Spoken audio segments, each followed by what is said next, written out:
The woman at the well, when your reputation is destroyed. She came to the well at noon.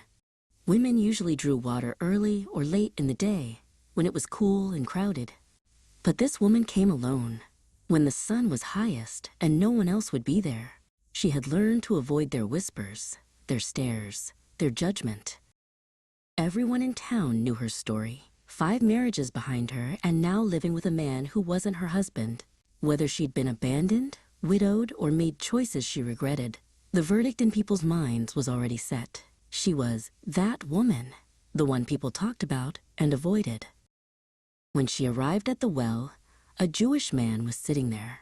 Jews and Samaritans avoided each other, centuries of hostility between them. Yet this man, Jesus, did something unexpected. He looked at her and said, "Will you give me a drink?" He broke the social rules with simple kindness. She was shocked. "You are a Jew, and I am a Samaritan woman. How can you ask me for a drink?" She knew what she represented. Wrong tribe, wrong religion, wrong history. But Jesus ignored those labels. "If you knew who is asking," he said, "you would ask me." The conversation deepened.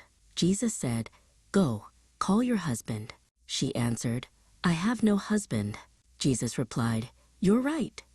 You've had 5 husbands, and the man you're with now isn't your husband." He knew her whole story, everything that sent her to the well at noon. She braced for condemnation. But Jesus didn't shame her. He didn't use her past to push her away or lecture her about morality. He simply acknowledged the truth and kept talking with her as someone worth his time and attention. Her broken story became information, not evidence. He saw her as more than her past. The woman tried to steer the conversation towards safe theology, arguments about where to worship. But Jesus wasn't interested in debate. God is spirit, and his worshipers must worship in spirit and in truth.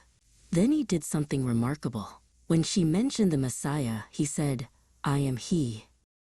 Jesus' disciples returned and were shocked to find him talking with her. But no one dared ask why. The woman left her water jar, the very thing she came for, and ran back to town. She had something more important now. She had been seen, known, and not condemned. She went back to the people who had judged her and said, "Come, see a man who told me everything I ever did. Could this be the Messiah?" Her shamed reputation became her credential. Many Samaritans believed because of her word, and the town followed her to the well. If your reputation is damaged by mistakes, cruelty, or gossip, there is hope. Jesus knew her past and still trusted her. She came at noon to hide and left free. Many of the Samaritans from that town believed in him because of the woman's testimony. "He told me everything I ever did." John chapter 4, verse 39.